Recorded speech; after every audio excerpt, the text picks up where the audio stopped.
자, 오늘 아가서 이제 마지막 시간을 나누도록 하겠습니다. 아가서 8장을 보겠습니다. 아가서 8장을 1절부터 4절까지 한번 읽어보겠습니다.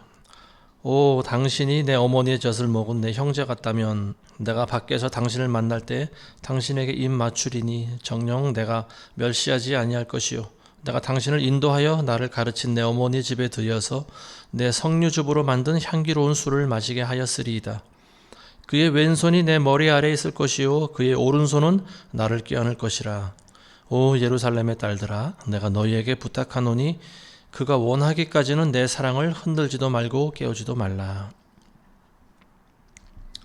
신부가 신랑에게 한 말이죠. 여기서 이제 신부가 한 가지 작은 소망을 이야기하고 있는데, 신부의 이제 상대는 왕이지 않습니까? 솔로몬 왕인데, 신부가 이제 작은 소원이랄까, 그거 뭐냐면은 왕을 상대하는 것이 사실은 좀 부담이 되는 거죠. 그리고 왕궁 안에서만 이제 조용히 그 미래를 나누는 것이 좀 자유롭지 못하다, 이렇게 느낄 수가 있다라고 하는 거죠. 자, 지난 시간에 보면 우리 7장 11절에 보시면 이런 말씀이 있죠. 7장 11절에 보면 나의 사랑하는 이여 오소서, 우리가 들로 나가 촌락들에서 유숙하사이다. 그러니까 왕궁 안에만 있지 말고 자유로운 시골에 가서, 그러니까 자연 속에서 마음껏 그 누구의 방해도 받지 않는 그런 장소에서 둘만의 시간을 오붓하게 나누자라고 하는 거죠.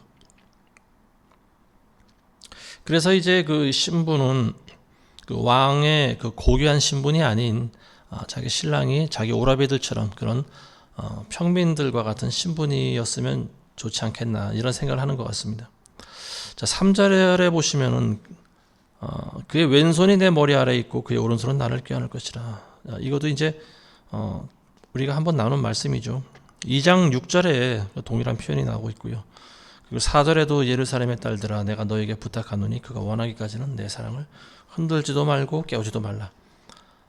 이거 역시 이제 3장에서 이제 나눈 말씀이죠. 3장 5절에 나누고 있죠.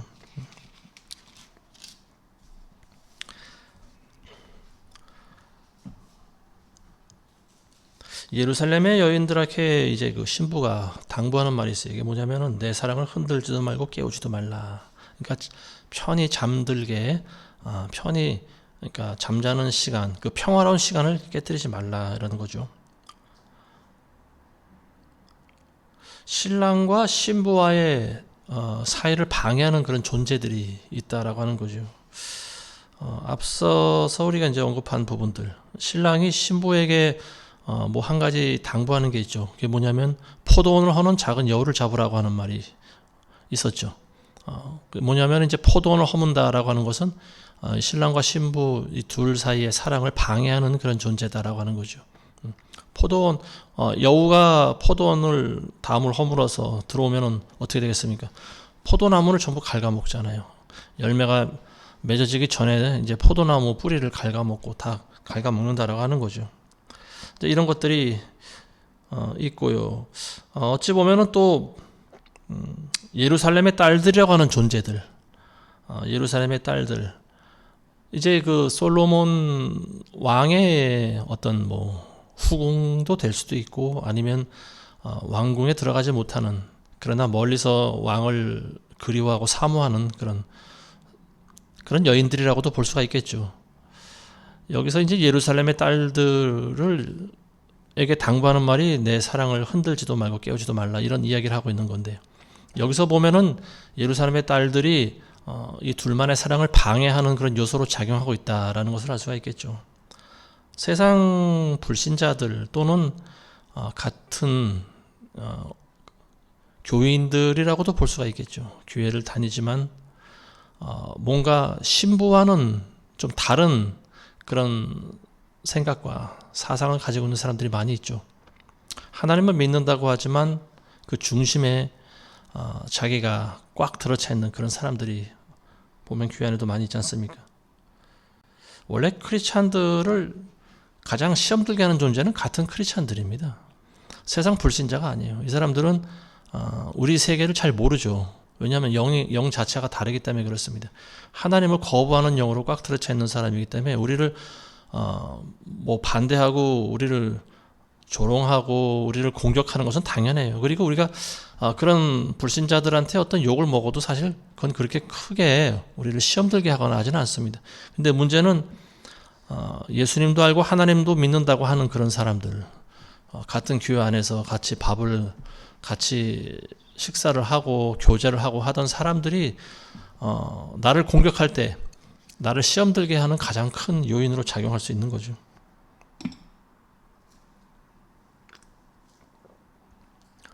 그다음에 5절을 보겠습니다. 사랑하는 자에게 기대해서 광야에서 올라오는 이 여인은 누구인가? 내가 너를 사과나무 아래서 일으켰도다. 거기서 네 어머니가 너를 낳았고 너를 낳은 그 여인이 거기서 너를 낳았도다. 사랑하는 자에게 기대어 광야에서 올라오는 이 여인은 누구인가? 이 여인이 누굴까요? 제3의 여인일까요? 술람미 여인을 이야기하고 있는 거죠. 여기서 사랑하는 신랑에게 기대어서 광야에서 올라오는 이 여인, 바로 신부되는 술람미 여인을 이야기하고 있는 거죠. 이 이야기는 이제 제3자가 한 말로 보는 것이 옳습니다. 아니면은 이제 이 책을 지은 저자의 관점에서 독백과 같이 집어넣은 그런 문장이라고 보여지는데요. 이게 이제 뭐 저자 솔로몬이 쓴 그런 글 아니겠습니까? 그러니까 누가 한 말이냐고 했을 때는 이제 솔로몬 왕이 한 말이다, 이렇게 볼 수가 있는 거죠. 내가 너를 사과나무 아래서 일으켰도다. 거기서 네 어머니가 너를 낳았고 너를 낳은 여인이 거기서 너를 낳았도다. 이 술람미 여인이 이제 사과나무 아래에서 태어났다라고 하는 거죠. 이 어머니가 아마 사과나무 밭을 매다가 갑자기 진통이 나서 거기서 아마 출산을 하지 않았나 싶습니다. 뭐 요즘은 잘 모르겠는데 뭐 병원이 많이 있고 그래서 그 예전에 시골에서 보면은 뭐 논에서도 낳고 밭에서도 낳고 뭐 그런, 우리 어머니 때 보면 그런 분들이 좀 많이 있었죠. 자, 이 구절을 이제 보면은 이게 그 신랑과 신부가 이제 같이 광야에서 올라오는 장면. 여기서 이제 우리가 연상해 볼 수 있는 장면이 그리스도의 재림을 이제 한번 좀 떠올려 볼 수가 있는 거죠. 자, 3장 6절을 한번 보시기 바랍니다. 3장 6절. 3장 6절에 보시면은 연기 기둥과도 같이 몰약과 유향과 상인들의 모든 향료로 향내를 내며 광야에서 오는 이가 누구인가? 여기서도 이제 광야에서 오는 이의, 그러니까 신랑에 대해서 언급을 하고 있죠. 이것도 이제 재림과 관련된 구절이고요. 자, 그 다음에 이제 또 6장에도 나오는데 6장 10절을 한번 보시기 바랍니다. 6장 10절에 보시면 아침처럼 비추고 달처럼 고우며 해처럼 맑고 깃발들을 든 군대처럼 위엄 있는 여자는 누구인가? 자, 여기서도 이제 이 여자 술람미 여인을 이야기하고 있고요. 군대처럼 위엄이 있는 모습을 가지고 있는 이 여인, 그리스도와 함께 이 땅에 재림하게 될 신부들의 모습을 그리고 있는 것이다라고도 이제 볼 수가 있겠죠. 계시록 19장에 나오면 예수 그리스도가 재림할 때 그 뒤를 따르는 많은 무리들이 있지 않습니까? 희고 정결한 세마포 옷을 입은 그 하늘 군대라고 표현하고 있는데요. 이제 이거를 표현한 것이다, 이렇게 볼 수가 있겠죠. 그 다음에 6장 6절 보겠습니다. 내 마음의 인장처럼 내 팔 위의 인장처럼 나를 새기라. 사랑은 죽음처럼 강하고 질투는 음부처럼 잔인하니 그곳의 숯은 불타는 숯 곧 심히 맹렬한 불길을 가진 것이다. 자, 사랑은 죽음처럼 강하고 질투는 음부처럼 잔인하다. 사랑의 정의에 대해서 이야기를 하고 있는 것 같습니다. 그죠? 우리가 생각할 때 사랑이라고 하는 것은 그냥 로맨스적인, 낭만적인 그런 사랑을 우리가 머릿속으로 많이 그리는데, 실질적인 사랑은 그렇지 않다라고 하는 거예요. 사랑이라고 하는 것은 잔인한 겁니다. 이거는 사랑을 해본 사람만이 아는 거예요. 왜냐하면 사랑하는 대상이 나 말고 다른 사람을 좋아하고 더 관심을 가질 때 본인의 마음은 지옥과도 같은 거예요. 그래서 음부와 같다, 이렇게 나오고 있지 않습니까? 자, 내 마음의 인장처럼, 내 팔 위의 인장처럼 나를 새기라고 그랬어요. 나를 새기라. 신랑이 신부에게 하는 말이죠. 나를 새기라. 인장처럼 새기라. 마음에 도장을 찍은 것처럼 나를 새기라. 네 마음속에 영원히 잊혀지지 않는 그 사랑으로 나를 새겨 놓으라. 이런 말이 있습니다. 자, 이 인장, 도장을 이야기하고 있는 거죠. 구약시대의 도장이라고 하는 것은 굉장히 중요한 물건입니다. 이 도장을 가지고 도장을 통해서 그 사람의 권세를 평가해 볼 수가 있고요. 그리고 그 도장이 찍힌 거를 보고 그 사람의 소유됨을 이제 우리가 알 수 있는 거죠. 페르시아 왕들도 보면은요, 역사적으로 보면 손에 다 도장을 끼고 있었고요. 과거에 애굽 왕이었던 바로 왕, 이 파라오들도 보면 손가락에 다 도장을 찍고 있었습니다. 그래서 그걸로 이제 문서를 작성을 하고 거기에 나중에 그 인을 찍는 거죠. 그래서 그게 이제 왕의 그 소유됨과 그리고 왕의 명령이다라고 하는 것을 이제 만백성에게 알게 하는 거예요. 인장이라고 하는 것은 한 번 새기면 절대로 이거는 번복할 수 없는 거죠. 자, 마음의 인장을 찍었다. 죽기까지 너는 나만을 사랑해야 된다라고 하는 말입니다. 예수님께서 우리에게 주시는 말씀이에요. 이거는 너희는 마음의 인장같이 나를 새기라고 하는 거예요. 그리고 내 팔에 있는 인장같이 나를 새기라. 절대로 흔들려서는 안 된다라고 하는 말입니다.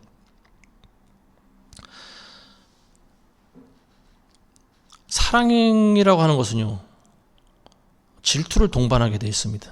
그 사람이 나만 바라보고 나만 좋아해주고 나에게만 관심을 가져준다라고 하면은 뭐 상관이 없겠죠. 근데 이게 이 사랑이 굉장히 지나치는 그런 사랑으로 가다 보면 이제 애착이라고 하는 게 될 수가 있고 집착이 될 수가 있어요.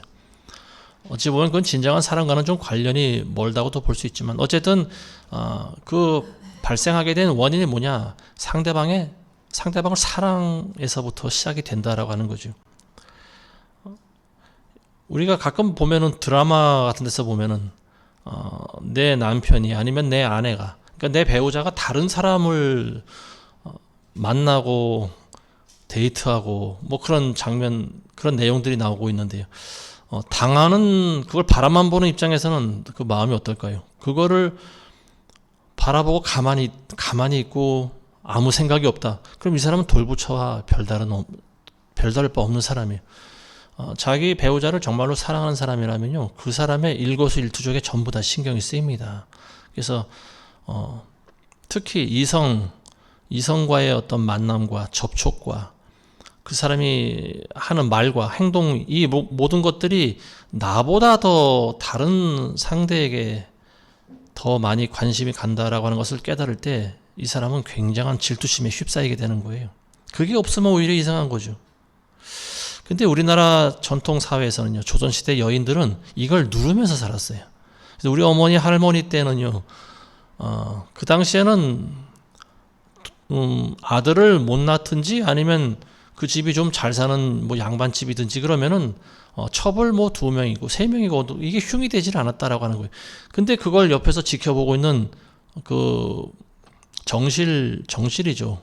그걸 지켜보고 있는 그 원래 아내의 마음은 어떻게 했었는가 이제 우리가 상상해 볼 수가 있는데, 근데 그거를 우리가 시기 질투하는 것이 이제 여성들에게는 죄악시 되었던 그런 사회에 있었죠. 그래서 뭐 칠거지약이다. 그래서 뭐 하여튼 뭐 남편에게 순종 안 하고 또 뭐 다른 그 첩들을 뭐 시기하고 질투하고 이런 것들이 이제 여인들에겐 전부 죄악시 되었던 그런 시절이 과거에 있었습니다.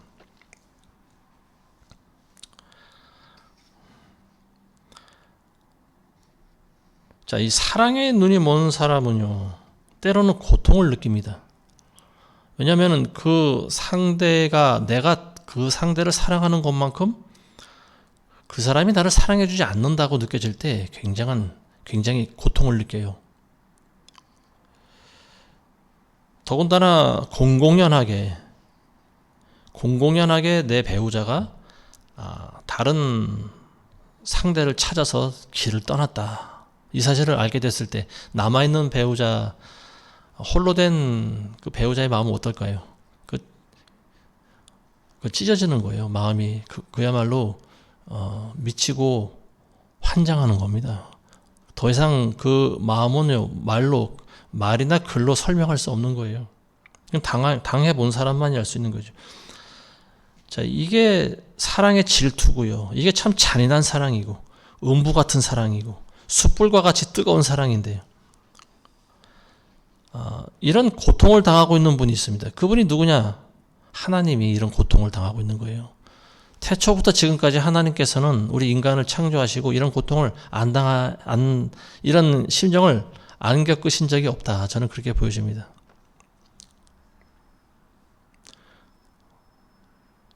하나님께서 처음 택정했던 이스라엘 민족, 이 이스라엘 민족이라고 하는 존재들, 우리가 성경을 읽다 보면 역사를 통해서 알 수 있듯이 하나님을 끊임없이 배반하지 않습니까? 그래서 하나님이 또 다시 데려다 놔서 또 씻기고 먹이고 이제 사람 꼴로 만들어 놓으면 다시 또 다른데 눈을 팔고 정신을 집중하고 하나님의 곁을 계속 떠나려고 하는 민족이 이스라엘 민족이었고요. 그래서 하나님께서는 그들을 다시 또 데려다 놓으면 그들이 또 도망가고 그래서 결국은 이제 바벨론에 멸망하게 하시는데요. 근데 이제 하나님의 사랑이 과거에 이스라엘을 완전히 잊은 것은 아니죠. 근데 지금 이스라엘은 잠시 그냥 놔두고 계시는 거죠. 그럼 하나님이 지금 대신 그 이스라엘에 관한 사랑을 지금 교회에 지금 쏟고 계시는 거죠. 그래서 신약의 교회 시대에 하나님께서 말씀을 주시고 은혜를 주시고 또 성령을 부어주셨습니다. 지금 우리를 목숨 다해 사랑하고 계시는 거예요. 이스라엘 대신 지금 이방인인 우리를 그리고 교회를 지금 사랑하고 계시는 겁니다. 근데 지금 교회가 하나님을 배반했지 않습니까? 하나님의 마음이 어떨까? 우리가 그걸 한 번쯤은 상상해 봐야 돼요. 지금 교회는 자기네들이 배교한 상태를 깨닫지 못하고 있죠. 이게 하나님을 어떻게 하나님을 슬퍼하게 하고 하나님을 진노케 하실까? 전혀 생각을 못하고 있습니다. 왜냐하면 자기네들이 하는 짓이 죄악이라고는 생각을 하지 않기 때문에 그래요. 믿는 자들과 멍에를 매는 그 죄악, 이게 얼마나 하나님의 질투심을 유발시키는 건지 사람들은 깨닫지 못합니다. 눈이 멀어서 그래요. 자, 하나님께서 구약시대 이스라엘 백성들에게 너희가 내 마음을 좀 알아달라 호소하신 그런 내용이 나오는데 호세아 선지자에 나오지 않습니까? 호세아 선지자를 통해서 하나님께서는 지금 우리에게 말씀하고 계시는 거죠. 호세아 선지자에게 너는 음란한 여인 고멜을 아내로 맞으라고 그러고요. 아내로 맞아서 살아보니까 어떻습니까? 고멜이 뭐 외모는 아름다웠던 것 같아요. 근데 고멜은 음란한 여인이었죠. 한 사내로 만족하지 못하는 여인이었고요. 근데 그 여인을 하나님께서는 호세아가 사랑하게 만드셨습니다. 그러니까 호세아 선지자는 고멜을 보고 한눈에 사랑에 빠진 거예요. 순진한 선지자가 참 그 아름다운 모습의 고멜을 보고 사랑에 빠졌습니다. 그래서 결혼을 했죠. 근데 결혼하고 나서 둘만의 그런 사랑이 오래 가질 않죠. 자식을 낳았어요. 아들을 낳고 또 딸을 낳고 또 자식을 셋을 낳았는데 이게 사실은 호세아의 자식이 아니라고 하는 거죠. 성경이 말하고 있는 바는 누구 자식인지 모르는 거예요. 아비 없는 자식들인 거예요. 근데 하나님이 왜 그 선지자에게 왜 그렇게 몹쓸 짓을 하셨을까? 우리가 한 번쯤 생각해 볼 필요가 있습니다. 선지자를 통해서 하나님의 마음을 알라고 하는 거예요, 우리에게. 이 호세 선지자는 밤마다 아내를 찾아다녀야 되는 거죠. 어느 날 보니까 아내가 집에 와 보니까 아내가 집을 나가버렸네. 하루가 돼도 안 들어오고 이틀이 돼도 안 들어오고 그러다가 이제 멀리서 소문이 들려옵니다. 네 아내가 어디 가서 누구 정부 노릇을 하고 있더라. 어디 가서 창기 노릇을 하고 있더라. 이런 소리를 듣습니다. 그때마다 하나님께서는 뭐라고 하시냐면은 네 아내를 찾아오라고 하는 거예요. 그래서 은을 가지고 가고 또 곡식을 가지고 가서 자기 아내를 데려다 놓습니다. 그러면은 그 아내는 또 몇 년 살다가 아이 하나 낳으면은 이제 또 다시 다른 남자 품에 안겨 있고요. 이거를 계속 보고 있는 거예요. 그러니까 이 선지자의 마음이 어떻겠는가? 그 마음은 음부와 같이 질투심에 휩싸였을 것이다. 그래서 이 호세아 선지자는 하나님의 마음을 깨닫습니다. 그래서 이스라엘 백성들에게 너희가 지금 지은 죄가 바로 이런 음란죄고 하나님께서는 그걸 보고 심히 슬퍼하고 계신다. 이거를 그 어떤 선지자보다도 참 알아듣기 쉽게 이스라엘 백성들에게 전합니다. 왜냐하면 본인이 그걸 겪어봤기 때문에 그래요. 그러니까 이걸 직접 겪어보기 전까지는 하나님의 사랑이 어떤지를 몰라요, 사람들은. 그러니까 한 번쯤 매를 맞아봐야 되고 한 번쯤 자기가 겪어봐야 됩니다. 사랑에 한 번쯤 배신을 당해봐야 그 감정이 어떻겠구나라고 하는 것을 알 수 있는 거죠. 그러니까 참 지옥 같은 사랑인 거예요. 자, 그곳의 숫. 사랑은 죽음처럼 강하고 질투는 음부처럼 잔인하다. 이게 이제 사랑의 정의입니다. 사랑이라고 하는 것은 항상 좋은 것만은 아니죠. 시기와 질투를 유발하는 것이 사랑입니다. 그리고 사랑의 마지막은 그 배반의 대가에 따라서 이제 결정이 되는데요. 회개하고 돌아오면은 사랑을 다시 하나님께서는 회복시켜 주십니다. 그래서 집 나간 탕자가 다시 돌아왔을 때 하나님께서는 그 아들을 다시 맞아들이지 않습니까? 신부가 마찬가지인 거예요. 신랑에게 돌아오면은 신랑은 다시 신부의 헝클어진 머리칼을 다시 빗질해주고 새 옷을 입혀주고 새 신을 신겨주고 또 손에 새로운 가락지를 끼워주고 회복시켜줍니다. 너는 내 아내다. 너는 나의 신부니라. 근데 때가 있는 거죠. 끝까지 돌아오지 않는 백성들 어떻게 될까요? 그런 신부들 마지막에는 지옥에 가는 거죠. 사랑을 배반한 대가로 지옥 가는 겁니다. 사람들은. 그래서 그곳에서 맹렬하게 타는 숯불 가운데 타는 거죠. 지옥에 있는 불은 꺼지지 않는 불이에요. 그 불은 질투의 불입니다. 하나님의 질투의 불이에요. 너희가 내 사랑을 배반한 대가로 너희는 뜨거운 숯불의 고통을 맛봐야 된다. 시편 140편 10절에 보시면은 그런 말씀이 있어요. 불붙은 숯불이 그들 위에 떨어지게 하시고 그들로 불속 깊은 구덩이에 던져져서 다시는 일어나지 못하게 하소서. 지옥에 떨어지는 영혼들이 다시 나올 수 없다라고 하는 말입니다. 숯불 가운데서 영원토록 고통을 받아야 돼요. 사람의 사랑이 아니에요. 이거는 하나님의 사랑입니다. 사람의 사랑을 배반한 것이 아니에요. 신의 사랑을 배반한 거예요. 그 대가는 영원한 지옥불에서 고통받아야 되는 거예요.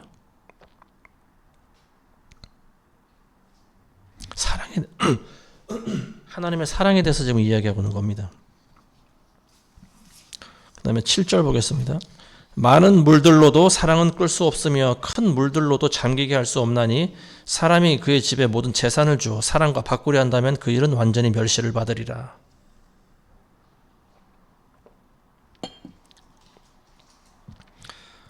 여기서 말하는 사랑, 그리스도의 사랑을 말하고 있는 거죠. 그리스도의 사랑은 물로 끌 수 있는 것이 아니다라고 하는 거예요. 하나님의 사랑은 맹렬히 타는 불과도 같습니다. 음부에서 꺼지지 않는 그런 숯불과 같이 계속 타오르고 있어요. 그래서 우리가 돌아오지 않으면요, 그 질투의 불이라고 하는 것은 계속 타고 있는 겁니다. 돌아오는 시간이 늦으면 늦은 만큼 더 많은 매를 맞게 돼 있어요. 바닷물로도 그 사랑을 끌 수가 없다라고 하는 거예요. 사람이 자기가 가지고 있는 모든 재산을 다 팔아서 그 사랑을 살 수 없다. 하나님의 사랑은 크신 사랑이다라고 하는 거죠. 하나님의 사랑은 바닷물보다 넓고 하늘보다도 높습니다. 그 사랑을 배반한 대가는 그만한 고통과 그만한 형벌을 받아야 되는 거지요. 그렇지만 우리가 뒤늦게라도 깨닫고 돌아오면 하나님께서는 다 품어주십니다. 이게 하나님의 사랑이기 때문에 그래요. 묻지도 않고 따지지도 않으세요. 집 나가서 누구의 품에 얼마나 오래 안겨있든지 하나님은 그걸 묻지 않습니다. 돌아오는 걸로 하나님은 만족하고 계시는 거예요. 탕자가 집에 돌아올 때 그 집 꼴로 오지 않습니까? 근데 아버지는 아들한테 한마디도 묻지 않는 거예요. 네가 어디 갔다가 이제 돌아왔느냐 이놈의 자식아 하면서 뭐 매를 때리지도 않고 네가 도대체 내 재산을 가지고 와서 누구한테 이거를 다 낭비하고 이제 왔느냐, 네가 어느 지역에 가서 누구 밑에서 종세를 하고 왔느냐, 이런 것들을 따져 묻지도 않으시는 거예요. 저와 여러분들이 회개하고 하나님께 돌아오시면 하나님은 과거 일을 묻지 않으십니다. 그래서 그게 놀라운 사랑이라고 하는 거예요. 그런 사랑은 우리가 돈 주고 살 수 있는 그런 사랑이 아닙니다.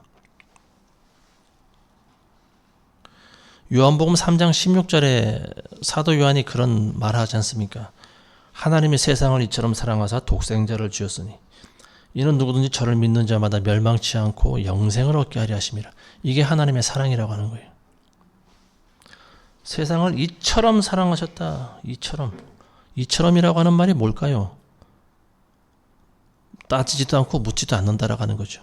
단지 너희가 회개하고 돌아오면, 그리고 내가 원하는 길을 걸어가면, 내가 정해놓은 그 좁은 길을 걸어가면, 내 아들을 통해서 만들어 놓은 그 십자가의 좁은 길을 걸어간다면 나는 너에게 묻지도 않고 따지지도 않겠다.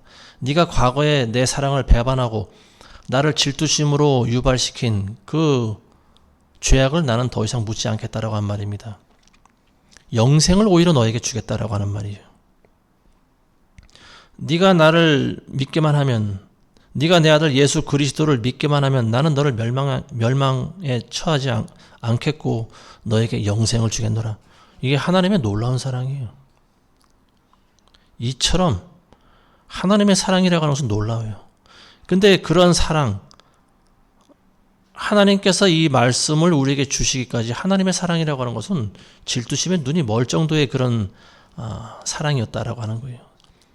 돌아오지 않는 이스라엘과 우리 신부들을 바라보는 그 심정, 이거는 인간의 말로 형용할 수 없는 그런 고통스러운 사랑인 거죠. 그래서 하나님께서는 우리를 마귀의 손에서 사오시기 위해서 어떤 일을 하셨는가? 자기 아들을 죽이신 거죠.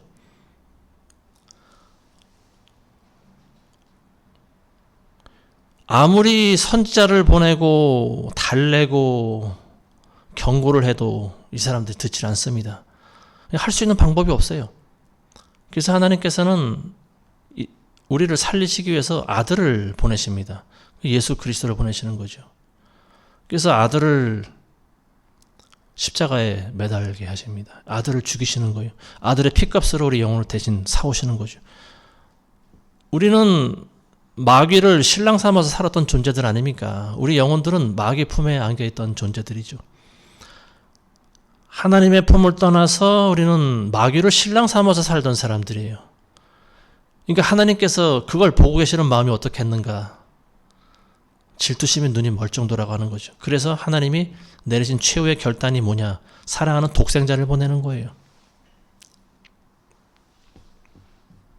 그게 바로 하나님께서 우리를 이처럼 사랑하셨다라고 하는 말입니다.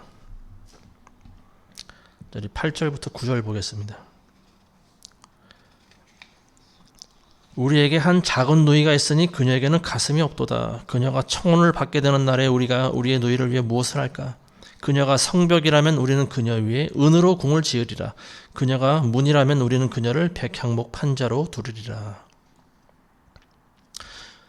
우리에게 한 작은 누이가 있는데 이 작은 누이는 누구냐? 술람미 여인을 이야기하고 있는 거예요. 술람미 여인의 과거에 대해서 언급하고 있는 겁니다. 가슴이 없다라고 하는 것은 아직 소녀티를 벗지 못했다라고 하는 거고요.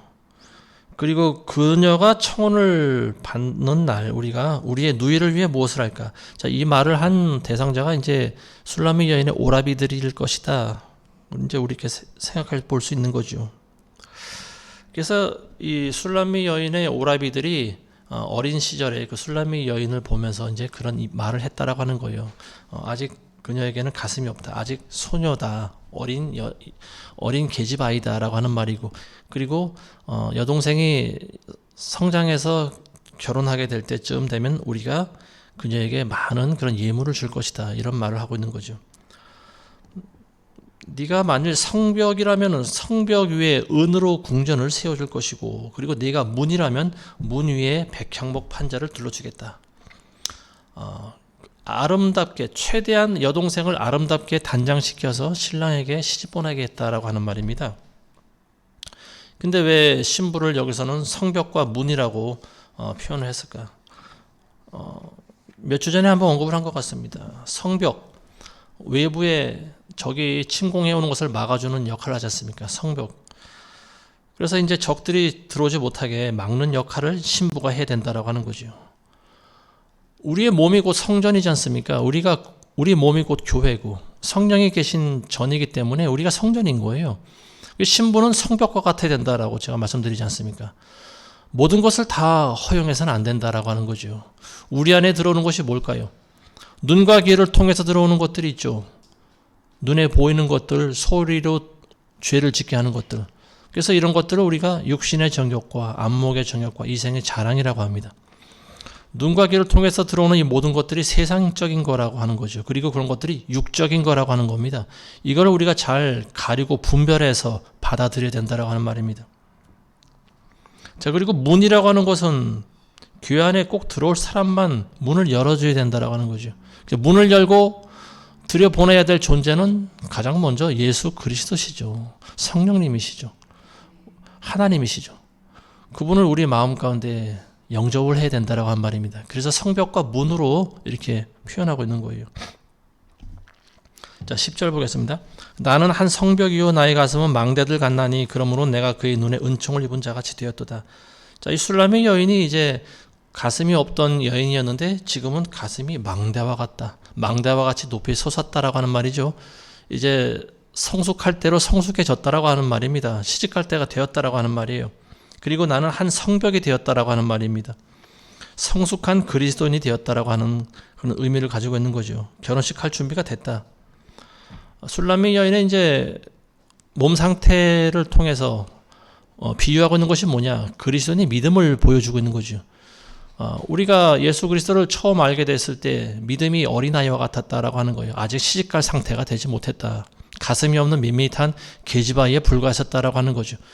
근데 이제 점점 자라납니다.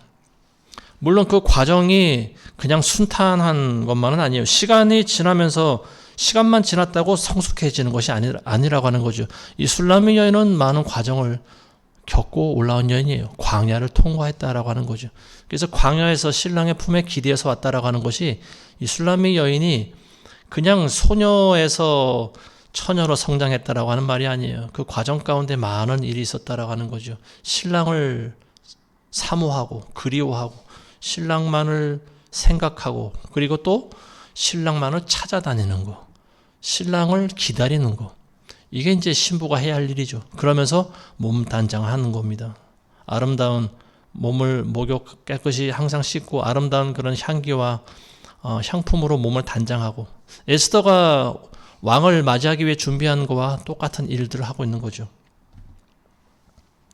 그리고 또 때로는 많은 또 시련을 겪기도 하고 광야를 통과한 다음에 이제 비로소 신랑과 혼인할 수 있는 상태가 된다라고 하는 겁니다. 자, 우리 11절과 12절 보겠습니다. 솔로몬이 바알 하몬의 한 포도원을 가졌는데 그가 그 포도원을 지키는 자들에게 내어주고 각자 그 열매로 은 1,000개를 가져오게 하였도다. 나의 것인 나의 포도원이 내 앞에 있도다. 오 솔로몬이여 당신은 1,000을 갖겠고 그 열매를 지키는 자들은 200을 갖겠나이다.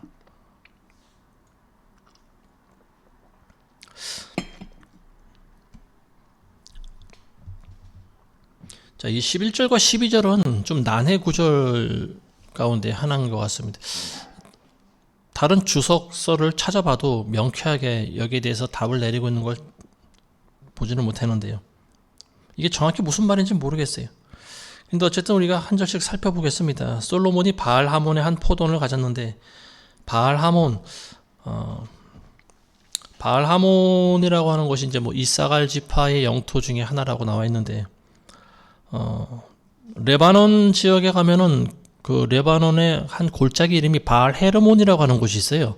그러니까 여기서 이 바알 헤르몬을 바알 하몬이라고 이제 줄여서 이렇게 부를 수도 있다 이렇게 생각이 들고요. 근데 거기에 솔로몬의 소유인 포도원이 있었다라고 하는 거죠. 근데 뭐 왕이니까 곳곳에 자기 포도원이 있겠죠, 자기 소유에. 근데 그 포도원을 지키는 자들에게 내어주고 각자 그 열매로 은 1,000개를 가져오게 하였도다. 은 1,000개를 가져오게 되었도다. 자, 그때 나의 것인 이제 술람의 여인이 한 말인데요. 12절에 보면 나의 포도원이 내 앞에 있도다. 오 솔로몬이여 당신은 1,000을 갖겠고 그 열매를 지키는 자들은 200을 갖겠나이다. 굉장히 좀 아리송한 말입니다. 갑자기 뜬금없이 웬 포도 열매로 은 1,000개를 가져오게 하였다. 그러니까 포도 열매를 판 값이 은 1,000개만큼의 그런 값이 되게 나에게 가져오라. 처음에 생각할 때 이게 솔로몬 왕에게 내는 세금이겠거니 이제 생각을 할 수도 있습니다. 그 솔로몬 왕 때 그 당시에 이제 뭐 세금이 좀 과중하게 백성들에게 부과됐던 것 같아요. 근데 거의 다 은 1,000개를 내고 열매를 지키는 자들은 200을 갖겠다. 그러니까 세금으로 치면 너무 과분한 거죠. 거의 다를 세금으로 내고 자기는 뭐 그 중에 일부만 갖겠다라고 하는 건데요. 그러니까 세금이라고 하는 것은 이게 뒤집어져야 되는 거, 이게 정상 아니겠습니까? 원래는 일한 사람들이 80%를 갖고 보통 20% 정도를 이제 세금으로 내는 게 이게 합리적인 걸로 보여지는데요. 여기서는 솔로몬이 1,000을 갖고 열매를 지키는 자들 200을 갖겠다라고 하는 말이죠. 이게 정확한 의미를 잘은 모르지만, 근데 이제 이걸 봤을 때 어떤 생각이 드느냐? 예수님이 말씀하신 그 달란트 비유가 생각이 나는 거죠. 달란트. 어떤 귀인이 멀리 이제 뭐 그 여행을 가기로 이제 결정하면서 종 3명을 부르지 않습니까? 그래서 한 종한테는 5달란트 주고, 한 종한테는 2달란트 주고, 또 한 종한테는 1달란트를 주고 떠나지 않습니까? 그러면서 당부하는 말이 뭐냐면, 너희는 내가 없는 동안 이걸 가지고 장사를 해라. 자, 그래서 이제 오랜 시간이 지난 다음에 주인이 돌아왔어요. 그래서 그 종들을 불러서 결산을 합니다. 근데 5달란트 받은 자는 10달란트를 가지고 나왔어요. 그리고 2달란트 받은 자는 4달란트를 가지고 나왔고, 그러니까 각각 자기가 받은 달란트의 2배로 부풀려서 이제 가지고 나온 거죠. 그래서 주인의 칭찬을 듣습니다. 근데 마지막 1달란트 받은 자가 얼마를 가지고 나왔냐? 받은 그대로 가지고 나오죠.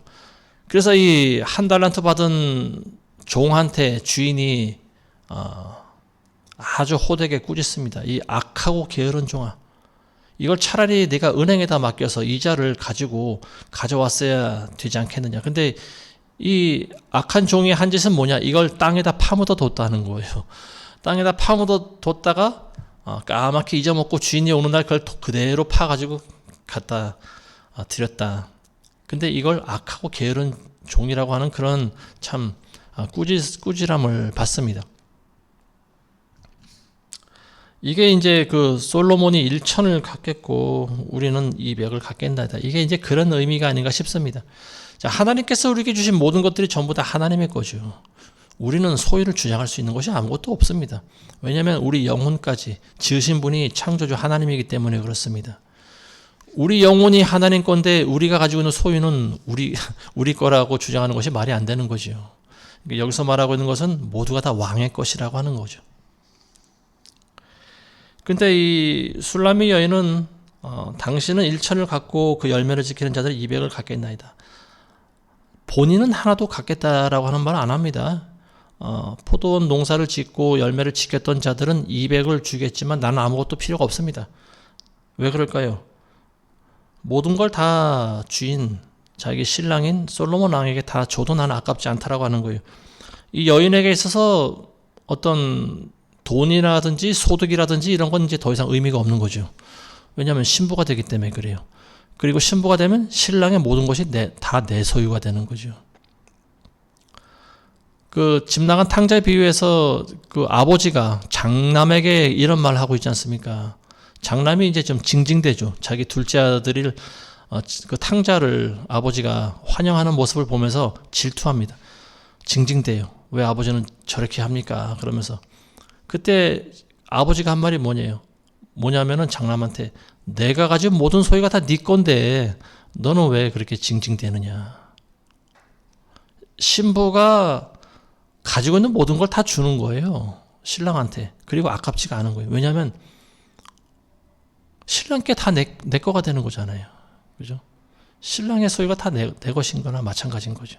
그러니까 부부가 된다라고 하는 것은 굉장한 의미를 가지고 있는 거죠. 여인들이 남편을 잘 만나야 되는 이유 중에 하나가 바로 그런 거죠.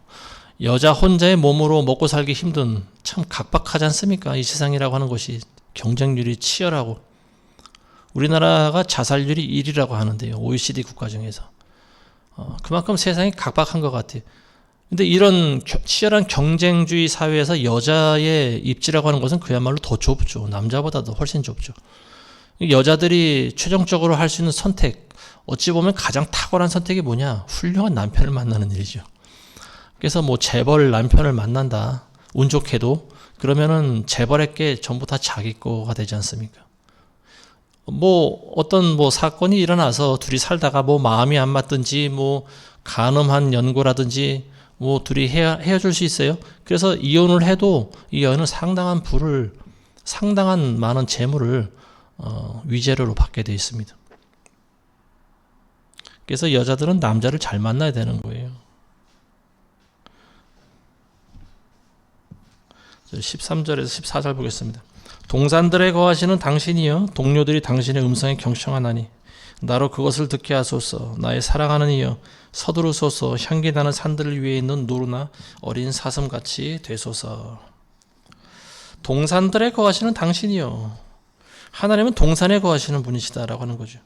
여기서 솔로몬 왕이 가지고 있는 동산을 1차적으로는 이야기하고 있지만 동산이라고 하는 것은 이 세상 전체를 다 이야기하고 있는 거죠. 온 우주 삼라 만상이 전부 하나님의 것이라고 하는 거죠. 창세기 3장 8절 보시면요. 하나님께서 동산을 거니신다라고 나와 있습니다. 동산을 거니시는 주 하나님의 음성을 듣고 이 아담과 하와가 숨죠.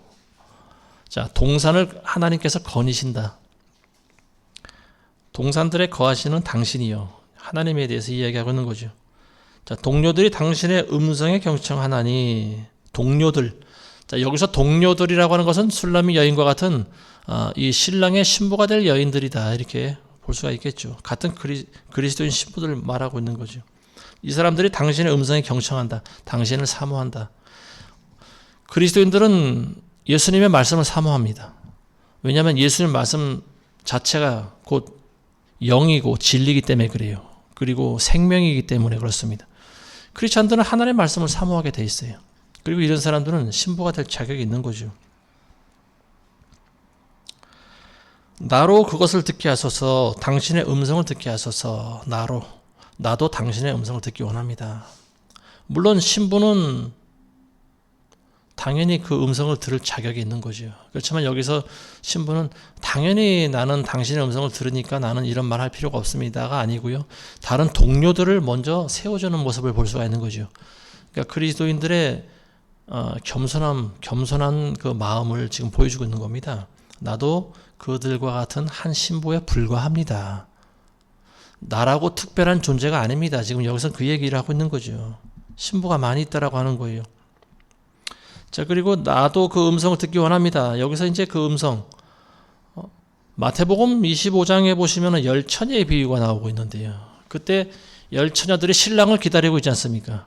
근데 그들이 밤중에 들려오는 소리가 있어요. 이게 뭐냐면 보라 신랑이로다. 이 소리를 듣는다라고 하는 거죠.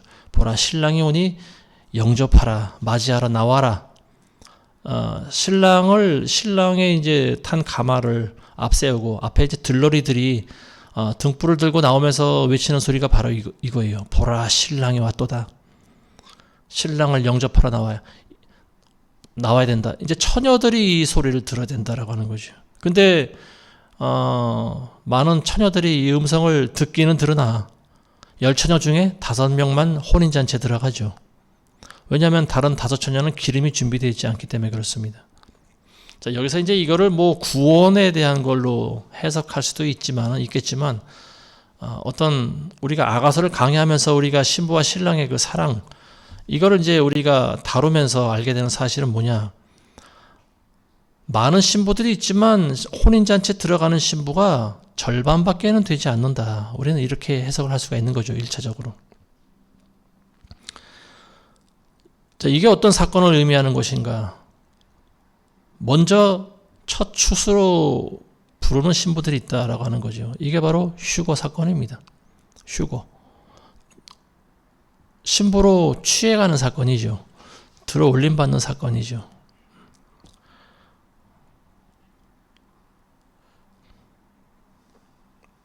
그래서 이 신부가 될 그리스도인들은요, 그 신랑의 음성에 경청하면서 살아갑니다. 이제나 저제나 나를 데리고 오실 신랑의 음성이 언제 들려올까? 오매불망 자면서도 그 음성을 듣기를 원하는 거죠. 신부가 잠들어 버리면 안 되잖아요.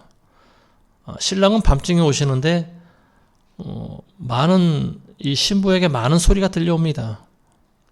신랑이 이제나 저제나 장만할 집을 준비하러 갔는데 한 달이 돼도 안 오고 두 달이 돼도 안 오고, 그러다가 이제 오랜 세월이 지났을 때 소문이 들려오기 시작해요. 신랑이 집을 장만했대 이제. 그래서 그의 아버지의 그 사인이 떨어졌대. 아버지가 허락하셨대. 신랑이 이제 너를 데리러 올 거야. 이런 소리들이 이제 들려오기 시작합니다. 자, 그때부터 신부는 어떻게 될까요? 바짝 긴장해야 되겠죠. 신랑이 오는 날 펄펄 뭡니까?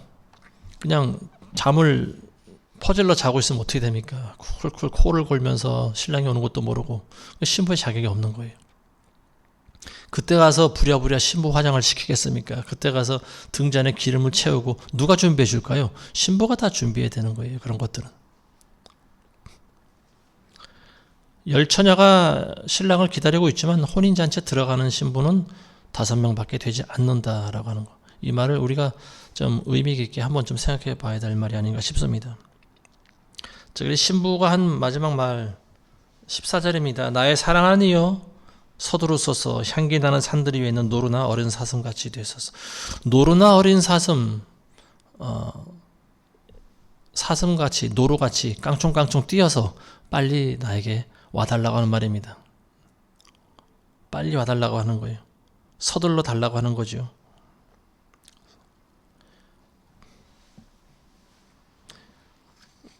성경의 마지막도 보면은 요한계시록 마지막에도요, 마라나타라고 하는 말이 나오지 않습니까? 마라나타, 주 예수여 어서 오시옵소서.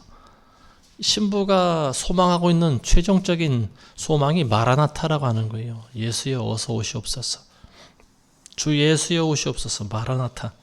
이 마라나타 신앙을 가지고 있는 사람들이 신부라고 하는 말입니다. 자, 아가서는 이제 이 정도로 마치도록 하고요. 아가서의 전체 주제는 이제 신랑과 신부의 사랑, 즉 그리스도와 우리 그리스도인의 사랑이다, 이렇게 볼 수가 있겠고, 여기서 이제 혼인잔치에 들어가는 신부는 성숙한 믿음이 자란 그런 신부를 이야기하고 있는 거죠. 가슴이 없는 신부가 신랑의 청혼을 받지 않습니다. 그래서 이제 이 부분에 대해서 우리가 잘 한번 좀 생각을 해봐야 됩니다. 물론 그러면 초신자들은 구원받지 못하냐, 그런 이야기는 아니죠. 첫 추수로 데려가는 그 신부, 모든 크리스찬들을 다 데려가는 사건이다라고는 보지 않습니다. 어떤 하나님만의 어떤 기준이 있지 않을까 싶습니다. 휴거 사건이라고 하는 것이 많은 분들이 한 번 있는 사건이다, 또는 2번 있는 사건이다, 뭐 제각각 말이 달라요. 근데 저는 그렇게 생각해요.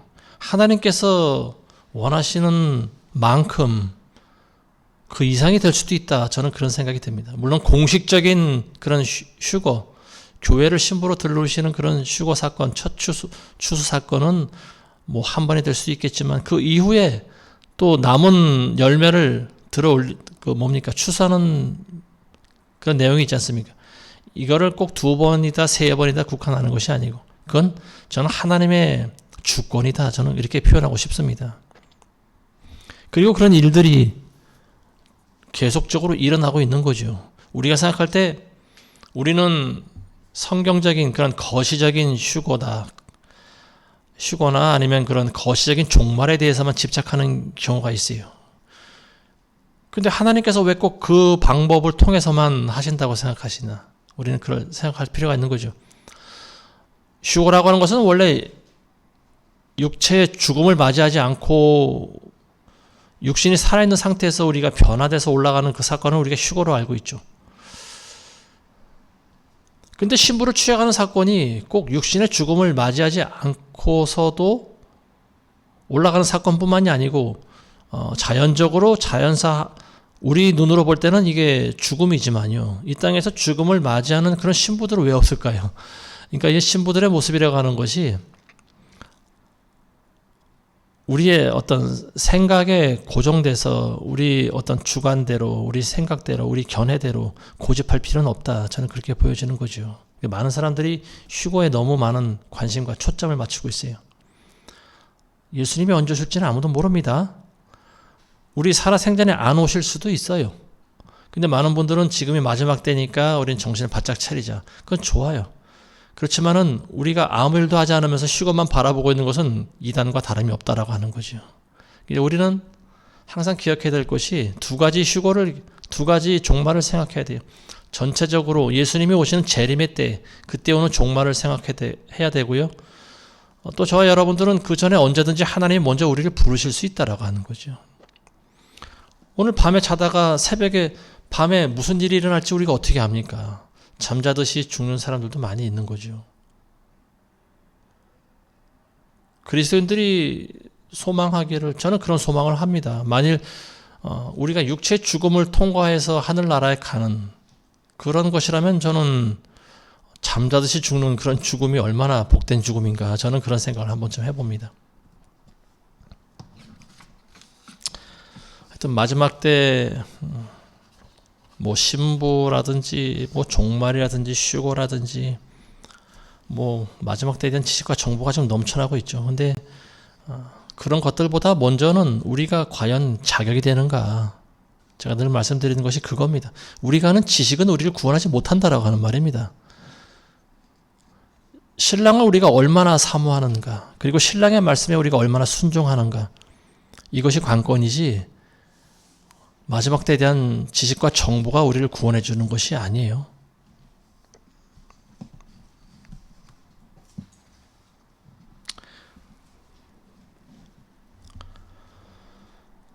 아무쪼록 미혹이 판치는 이 시대에 여러분들의 믿음을 여러분들이 스스로 잘 지켜나가게 되시길 바라겠습니다. 성경을 통해서 성령의 인도함을 받을 그런 아주 절실한 시기가 지금이 아닌가 싶습니다. 누가 옆에서 하는 말, 또 유튜브에서 떠드는 소리, 어느 교회에서 선포되어지는 메시지, 어느 단체에서 하는 사역, 이런 것들 너무 관심과 거기에 대해서 귀를 기울일 필요가 없다. 신랑과 신부의 관계, 여러분들이 집중하셔야 될 부분이 신랑입니다. 예수 그리스도라고 하는 거예요. 예수 그리스도를 더욱 사랑하기 위해서 여러분들이 몸부림치시기 바랍니다. 그게 곧 휴거되는 열쇠고 그게 지름길입니다. 다른 데에서 그리스도가 어느 교회에 있다더라, 어느 기도원에 있다더라, 어느 장소에 있다더라, 어느 강사가 그리스도를 만나게 해준다더라, 어느 사역자가 병을 고친다더라, 어디 가면 예언의 메시지가 있다더라, 어디 가면 진리의 말씀이 있다더라. 진리의 말씀은 성경책에 있습니다. 여러분들 손에 있는 성경책 안에 진리의 말씀이 있어요. 그리고 그 안에 영생의 말씀이 있습니다. 예수님이 여러분 안에 계시면요, 그런데 찾아다니실 필요가 없습니다. 아무쪼록 성령님의 인도하심을 마지막 때 잘 받게 되시길 바라겠습니다. 기도하겠습니다. 걸어가신 아버지 하나님 감사합니다. 오늘 우리에게 주신 말씀을 통하여서 우리가 다시 한번 예수 그리스도의 온전한 신부가 될 수 있도록 우리를 인도하여 주시옵소서. 예수님의 이름으로 기도합니다. 아멘.